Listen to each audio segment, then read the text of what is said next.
महापर्व छठ का समापन हो चुका है, लेकिन महापर्व छठ के दौरान हादसे की तस्वीरें भी सामने आई। अलग अलग हादसों में लोगों की जान गई है। नालंदा में तालाब में डूबे 6 लोग, 3 की मौके पर मौत, 2 की खोजबीन अभी भी जारी है और 1 को सुरक्षित बाहर निकाल लिया गया। खगौल में नहाते वक्त 2 बच्चों की मौत की जानकारी। तो महापर्व छठ का समापन हो चुका, लेकिन देखिए कई जगहों पर हादसे की तस्वीर सामने आई है। जानकारी ये मिल रही है कि नालंदा में तालाब में डूबे 6 लोग और 3 की मौत हो चुकी है, 2 की खोजबीन की जा रही है, 1 को सुरक्षित निकाला गया। और अब आपके सामने कटिहार से खबर रखने जा रहे हैं, जहां कटिहार के बलरामपुर विधानसभा स्थित चापाखोर गांव में कांग्रेस सांसद तारिक अनवर और माले विधायक दल के नेता महबूब आलम को जनता के आक्रोश का सामना करना पड़ा। और वही तस्वीरें आप देख रहे हैं। देखिए, अल्पसंख्यक बहुल इलाके में दोनों नेताओं को जनता के विकास के मुद्दे पर घेरकर जनता की तरफ से ही सवाल पूछा गया। जबरदस्त आक्रोश की तस्वीर यहां दिखी। दोनों नेताओं को किसी तरीके से इसे इलाके को छोड़कर, अपने प्रचार को बीच में छोड़कर भागना पड़ा। बता दें कि पिछले कई बार से विधानसभा चुनाव में माले के नेता महबूब आलम को वोट देकर विधायक बनाने के बावजूद क्षेत्र का विकास नहीं हुआ। लोग इसी बात से नाराज हैं और देखिए अपने विधायक से वो सवाल पूछ रहे हैं, अपने नेता से सवाल पूछ रहे हैं कि इससे पहले भी 5 साल पहले जब आप आए थे इस क्षेत्र में तो आपने बड़े सारे वादे किए थे, उन वादों को आपने पूरा नहीं किया। फिर आपके अंदर इतनी हिम्मत कहां से कि आप फिर से इस क्षेत्र में आ रहे हैं? और ये जनता की अदालत है। देखिए, जनता ही सवाल पूछ रही है। जब दोनों ही नेताओं को यहां से जाना पड़ा, प्रचार बीच में छोड़ना पड़ा, उस वक्त की तस्वीरें आपको दिखा रहे हैं। सुनिए ना भाई, बोलिए मार के भगाना होगा, ऐसा नहीं होगा। आज ही तो हम कर सकते हैं आपको ना। और अगली खबर मोकामा से है, जहां मोकामा सीट इस बार हॉट सीट बन चुकी है, क्योंकि एक तरफ अनंत सिंह है, दूसरी तरफ सूरजभान सिंह की पत्नी मैदान में है। दोनों अपनी अपनी जीत के दावे कर रहे हैं। कितना आदमी है आपके पास? ढेरी है, कोई गिनती तो नहीं है कि हम गिन के बता सकते हैं कि 2000 है, 5000 है। हाँ। जीत का अंतर आप कह रहे हैं 1 लाख से ज़्यादा होगा, 1 लाख से ज़्यादा होगा। अब तो चुनाव कुछ हद तक चल गया, अब क्या अंदाजा है? कुछ बढ़ा है, घटा है कि 1 लाख ही स्थिर है? उसी है, हम जीतते हैं, सब दिन जीतते रहेंगे। अनंत सिंह लगातार करें 1 लाख से ज़्यादा वोट से जीतने वाला हूँ। देखिए, मैं तो ये नहीं जानता हूँ, मैं इतना ज़रूर याद हमको है कि देश आज़ादी 1947 में हुई और 1952 से पहली चुनाव हुई, विधानसभा हो, लोकसभा हो, वहाँ से अभी 2025 हो गया है। ऐसा एक आधे को ऐसा आदमी होंगे जिनको लोकसभा हो या विधानसभा हो उसमें 1 लाख वोट आया होगा। हमको तो नहीं याद है, बाकी आप जानिए। और वहीं अनंत सिंह और सूरजभान सिंह दोनों की पहचान देश में बाहुबली नेता के रूप में है, लेकिन दोनों ही खुद को बाहुबली मानने से इनकार कर रहे हैं। लोग ने छवि किसी को बनाते हैं, बिगाड़ते हैं, तो आप लोग का काम है बनाना भी। चढ़ा दीजिएगा, और हम जान रहे हैं। तो आप जो बोलेंगे वही चलाएंगे, हम अपने मन से थोड़ा कुछ कहेंगे। ये तो बाहुबली हम कहे थे चला देने के लिए कि बाहुबली हमरा कहो, हम पत्रकार के बोले हैं किसी को कि हमें चलाइए बाहुबली। बाहुबली आप हैं कि नहीं? पत्रकार के कहे कि बढ़िया दब के प्रभाषण बुझता कुल के बाहुए बली कहता है। जो डकैती कर रहा है वो बाहुए बली, जो जनता की सेवा कर रहा है वो बाहुए बली। तो वो तो आप लोग ने एक ज्वाइंट कुल के कर देते, तो आप लोग को बिगड़ाना चाहिए कि कौन कौन काम किया, कौन काम किया। तो आपको पसंद नहीं आता? अगर कोई बाहुबली कहता आपको पसंद आता है कि नहीं? तो चोर बली कहे, जो किडनैप करता है, चोरी चमारी करता है, चोर बली कहे। बाहुबली हमें तो चोर बली होगा। आप किसकी बात कर रहे हैं आनंद जी? इसी को बात है, बिहार की बात। ये है न, आप लोग इतना नहीं इनको दिखाते हैं, इस खातिर आप पूरे देश के निगाह इस पे कर दिए। हाँ। आप ही लोग कर दिए। चुनाव पूरे बिहार में हो रहा है। क्या ये सच नहीं है कि 2 बाहुबलियों की जंग है यहाँ पर मोकामा में? बाहुबली सबसे ज़्यादा ताकत में जनता में है, सबसे बड़ा बाहुबली तू है। आपको पसंद नहीं है शब्द? ये तो जिसे आपको पसंद है, जिससे कि लोग आकर्षित होकर देखें, बाकी लोगों को नहीं पसंद है। आपको? और हमको क्यों रहे कि बाकी लोग में हम भी हैं। तो मोकामा में अनंत सिंह और सूरजभान सिंह के बीच पुरानी सियासी टशन भी है और अब बिहार चुनाव में दोनों खुलकर एक दूसरे के सामने आ चुके हैं। सुतल के यहाँ देखे तो शक लगा के जब लड़ते हैं तब प्रचार करते हैं, रातों दिन करने को तो दिन में करता है प्रचार, तो रात में करते हैं। हाँ केवाड़ी खोलवा के सूरजभान जी के तो प्रचार रात में चलता है, दुनिया का तो दिन में चलता है। ऐसा क्यों? वो नहीं जाने रात में मतलब प्रचार काहे करते हैं? कुछ तो आप कहना चाह रहे हैं जो कह नहीं रहे हैं। दिन में गोड़ हाथ धरे मत भी ज्यादा देख लेगा, घरे घर गोड़ हाथ धैले चलेंगे। अच्छा, उनको पैर छूना पड़ता आप कह रहे हैं? गोड़ धरना होगा है, जाके धरेंगे रात में।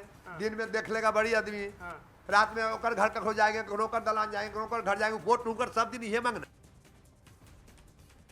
जितने बड़ी है उम्मीदवार कोई भी हो, एक जगह 10, 8, 7, 6 उम्मीदवार होते हैं, उसमें हम लोग भी हैं। कैसे माने कौन कमजोर है? आप डायरेक्ट सीधे वार नहीं कर रहे हैं, जबकि वो आपका नाम जब लेते हैं अनंत कुमार सिंह, जैसे ही नाम लीजिए आपका, वो तो फिर बयान देने से चूकते नहीं। आप क्यों? चलिए जिससे कि जिनको जो समझ होता है, आम लोगों का, राजा हो, रंग हो, फकीर हो, सबों की सोच अलग अलग है। और वहीं पूर्वी चंपारण की सुगौली विधानसभा में महागठबंधन के प्रत्याशी शशि भूषण सिंह का नामांकन रद्द हो चुका है। अब तेज प्रताप की पार्टी जेजेडी के प्रत्याशी श्याम किशोर चौधरी ने वीआईपी सुप्रीमो मुकेश सहनी से मुलाकात की। सुगौली विधानसभा में महागठबंधन का समर्थन मांगा। जो जानकारी मिल रही है, मुकेश सहनी ने जनशक्ति जनता दल के उम्मीदवार श्याम किशोर चौधरी को समर्थन दिया, आश्वासन भी दिया है। वहीं श्याम किशोर चौधरी ने कहा कि हमें सभी विपक्षी दलों का समर्थन प्राप्त है, वैसे स्थिति में इस बार चुनाव में हमारी जीत तय है। महागठबंधन के द्वारा यहां उम्मीदवार दिया गया था, दुर्भाग्यपूर्ण उनका नामांकन रद्द हो गया और जनशक्ति जनता दल के जनाधार और युवाओं में उत्साह को देखते हुए महागठबंधन के द्वारा हमें समर्थन दिया गया है, जिसके लिए महागठबंधन के शीर्ष नेताओं की जनशक्ति जनता दल परिवार की ओर से आभार व्यक्त करता हूं और वीआईपी के सुप्रीमो मुकेश सहनी जी को मैं पुनः विश्वास दिलाता हूं कि यहां से एनडीए का सुफड़ा साफ करके सामाजिक न्याय के धारा को आगे बढ़ाने का काम करेंगे। और चलिए आगे बढ़ते हुए आपके सामने एक बड़ी खबर रखे पटना से। ये बड़ी जानकारी, तेजस्वी यादव का बड़ा एक्शन दिखा। बागियों को लेकर ये एक्शन किया गया है। पार्टियों को किस तरीके से ये नुकसान पहुंचा रहे थे बागी, उसका जिक्र किया गया कि बागियों को पार्टी से निष्कासित कर दिया गया है। उसको लेकर लेटर भी जारी किया गया। पार्टी विरोधी गतिविधियों के लिए इनको निष्कासित किया गया। 27 नेताओं को पार्टी से बाहर का रास्ता दिखा दिया गया और 6 साल के लिए पार्टी से अब ये बाहर हैं। आरजेडी महिला मोर्चा की अध्यक्ष रितु जायसवाल का नाम इसमें शामिल है। इसके अलावा देखिए, परसा विधायक छोटेलाल राय, गोविंदपुर विधायक कामरान के साथ 27 लोगों को तेजस्वी यादव ने पार्टी से बाहर का रास्ता दिखाया।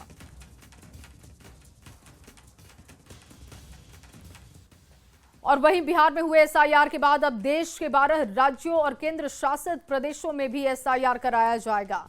निर्वाचन आयोग ने एसआईआर के दूसरे चरण की घोषणा सोमवार को की। मुख्य निर्वाचन आयुक्त ज्ञानेश कुमार ने कहा कि एसआईआर का दूसरा चरण उन 12 राज्यों में चलाया जाएगा जहां 2026 में विधानसभा का चुनाव होना है। देखिए, इसमें तमिलनाडु है, पश्चिम बंगाल, केरल, असम और पुडुचेरी, जहां पर अगले साल चुनाव होना है। जिन केंद्र शासित प्रदेशों में एसआईआर होगा वो हैं अंडमान और निकोबार द्वीप समूह, गोवा, पुडुचेरी, छत्तीसगढ़, गुजरात, केरल, मध्य प्रदेश, इसके साथ ही उत्तर प्रदेश, राजस्थान, पश्चिम बंगाल, तमिलनाडु और लक्षद्वीप। निर्वाचन आयोग के अधिकारी राजनीतिक दलों को एसआईआर की प्रक्रिया की जानकारी देंगे। 90,000 बीएलओस, सभी 12 राजनीतिक दलों के 1.6 लाख बूथ लेवल एजेंट्स, सब ने मिलकर मतदाता सूची को शुद्ध बनाने का कार्य किया और नतीजा आपके सामने है। 0 अपील्स, अर्थात बिहार की मतदाता सूची अधिकतम शुद्ध मानी जाएगी। अब फेज 2 12 राज्यों में या संघ शासित प्रदेशों में आरंभ होने वाला है। किसी भी मतदाता के लिए जो उसकी अहर्ताएं हैं वो संविधान के अनुच्छेद 326 में लिखी गई हैं, अर्थात भारत का नागरिक होना, कम से कम आयु 18 वर्ष की होना, उस विधानसभा क्षेत्र का सामान्य निवासी होना और किसी अन्य कानून से उसको डिस्क्वालीफाई न किया गया। और वहीं एसआईआर के दूसरे फेज पर बीजेपी के राष्ट्रीय प्रवक्ता शहजाद पूनावाला ने कहा कि एसआईआर करवाना, चुनाव कराना और चुनाव से पहले मतदान सूची की शुद्धता सुनिश्चित करना, ये सब निर्वाचन आयोग के काम है, संवैधानिक कर्तव्य हैं, उसका संवैधानिक अधिकार है और हम इसका स्वागत करते हैं। लेकिन कुछ लोग एसआईआर के नाम पर परिवार बचाओ, संविधान पर वार की नीति अपनाते हैं। इंडिया गठबंधन जो इन 12 राज्यों में एसआईआर का विरोध कर रहा है, वही गठबंधन है जिसने कहा था कि महाराष्ट्र में स्थानीय चुनावों से पहले एसआईआर होना चाहिए। तो महाराष्ट्र में एसआईआर चमत्कार और फिर 12 राज्यों में गुनाहगार क्यों? देखिए, एसआईआर करवाना, चुनाव करवाना, चुनाव से पहले जो इलेक्टोरल रोल है उसकी इंटेग्रिटी कायम रहे, ये देखना, ये सभी कुछ इलेक्शन कमीशन का संवैधानिक दायित्व भी है, उनका संवैधानिक अधिकार भी है और हम तो स्वागत करते हैं। परंतु कुछ लोग एसआईआर के नाम पर, ये एसआईआर नहीं, बचाओ परिवार और संविधान पर वार, ये करने लगते हैं। आज सवाल ये पैदा होता है कि जो मंडली, जो जमात एसआईआर का विरोध इन 12 राज्यों में कर रही है, वही इंडी अलायंस की मंडली महाराष्ट्र में कह रही है कि वहाँ पर लोकल निकाय से पहले, लोकल चुनाव से पहले जल्द से जल्द एसआईआर हो जाए। तो महाराष्ट्र में एसआईआर चमत्कार और 12 राज्यों में गुनहगार। और वहीं बिहार चुनाव को लेकर उत्तर प्रदेश के उप मुख्यमंत्री केशव प्रसाद मौर्य ने कहा कि हमारा चुनाव प्रचार लगातार जारी है। छठी मैया के आशीर्वाद से बिहार में एक बार फिर से एनडीए की सरकार बनेगी। अभियान आने वाले देखिए, चुनावी अभियान हमारा लगातार चल रहा है और छठी मैया की कृपा से और भगवान सूर्यदेव की कृपा से फिर एक बार एनडीए सरकार बिहार में बनेगी और बिहार जिस विकास की आस में है वह पूरा करने का काम एनडीए ही करेगा। माननीय प्रधानमंत्री श्री नरेंद्र मोदी जी और आदरणीय श्री नीतीश कुमार जी की यह जोड़ी ही करेगी और इसको लेकर के न बिहार के मतदाताओं में कोई संशय है और ना डबल इंजन की सरकार के हमारे नेतृत्व में कोई संशय है, ना हम लोगों के मन में संशय है। जबरदस्त जन समर्थन मिल रहा है। और वहीं जन सुराज के संयोजक प्रशांत किशोर ने अररिया में पार्टी नेताओं के साथ बैठक की। इस दौरान उन्होंने अररिया की सभी 6 सीटों पर पार्टी नेताओं को मजबूती से लड़ने के टिप्स दिए। उन्होंने छठी मैया से बिहार की समृद्धि और खुशहाली की कामना की।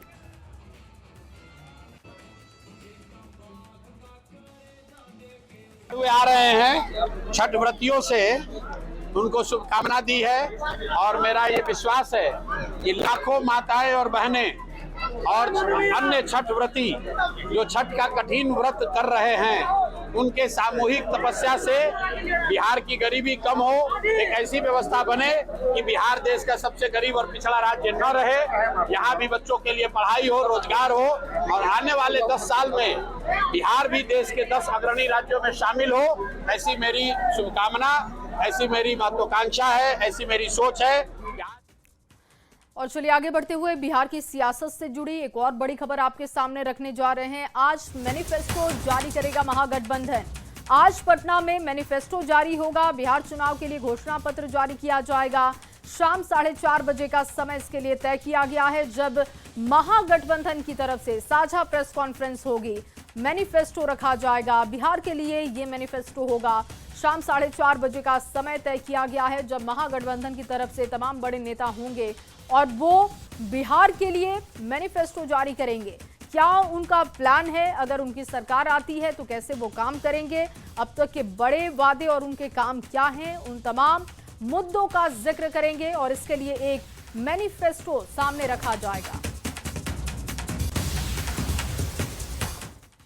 और देखिए, बिहार विधानसभा चुनाव इस बार पूरी तरीके से अलग रंग में दिखाई दे रहा है, तो इस बार प्रचार करने का तरीका भी बदल चुका है। कटिहार में एक ऐसे ही दुकान है जहां पर नेताओं के कटआउट और सिंबल में लाइट लगाकर इसको तैयार किया गया है, ताकि रात में भी दूर दराज के इलाकों में प्रचार किया जा सके। नेताओं के लाइट वाले कटआउट और सिंबल काफी डिमांड में हैं। इस पर आपको खास रिपोर्ट भी दिखाते हैं। कभी भारतीय चुनाव में एक दौर था जब प्रत्याशी घूम घूम के खुद से माइक पकड़ के लोगों के बीच प्रचार करते थे, लेकिन अब डिजिटल दौर में भी प्रचार पहुंच चुका है। आप कटिहार जैसे शहर से एक आपको प्रचार का कई तरीका दिखा रहा है। ये कस्टमाइज गिफ्ट क्रिएशन फैक्ट्री और दीपावली के बाद भी यहाँ चुनावी रौनक है। पहले इस तरह का रनिंग डिस्प्ले दिखा है, अब कुछ और आपको जो चुनाव प्रचार का जो मटेरियल है वो दिखा रहे हैं। देखिए किस तरह से इस तरह से लाइट्स के सारे डिस्प्ले बोर्ड बनाया गया और लगभग हर पार्टी का चुनाव चिन्ह खूबसूरती से बनाया गया। इसके साथ ही इस तरह से जो बड़े नेता है उनका भी इस तरह का कटबोर्ड बनाया गया है और कटिहार से ये मैन्युफैक्चरिंग फैक्ट्री चल रहा है और पूरे बिहार में यहाँ से सप्लाई होने की चर्चा। जो ये बनाए हैं उनसे बात करते हैं, किस तरह से डिमांड है, क्या किस सोच के बनाए हैं ये? नमस्ते सर। सर अभी हम दिवाली के बाद सोचे सर कुछ अभी चुनाव का माहौल चला, मेरे पास कुछ क्लाइंट का आ भी रहा था कि आप चुनाव के लिए कुछ अलग चीज़ दीजिए, तो हमने इस टाइप से बनाया है। ये डिमांड में भी है, मेरे पास ऑर्डर भी है क्लाइंट का। और हम इस स्टैंडी हुआ, कटआउट हो गया, ये आपका वॉकिंग डिस्प्ले हो गया, जो कि ये हम बैटरी ऑपरेटेड बनाते हैं, जो कि हाथ में लेके रात में वो कुछ कैंडिडेट का कहना था उनमें रात में प्रचार करते हैं, तो हम थोड़ा सा डिस्प्ले के लिए हम बैटरी ऑपरेटेड बनाए जो कि हाथ में अपना चुनाव चिन्ह रात में लेके घूम सकता है। बस यही मेरा कालीबाड़ी के पास स्थित दुकान है विनोदपुर में। सभी पार्टी के जी सभी पार्टी के आता है मेरे पास। हम जो भी उनका कस्टमाइजेशन का काम होता है हम उनका बना के से पैदल चल के प्रचार कर सकते हैं, गली गली में बाहर सब में कर सकते हैं आप प्रचार। इससे बहुत आसानी होता है, हौला भी होता है, कोई परेशानी नहीं होगा इससे। प्रचार का तरीका है और प्रचार के तरीका भारतीय चुनाव में कैसे बदल रहा है ये भी अपने आप में एक आकर्षक उदाहरण है। सुब्रत, न्यूज़ 18 कटिहार।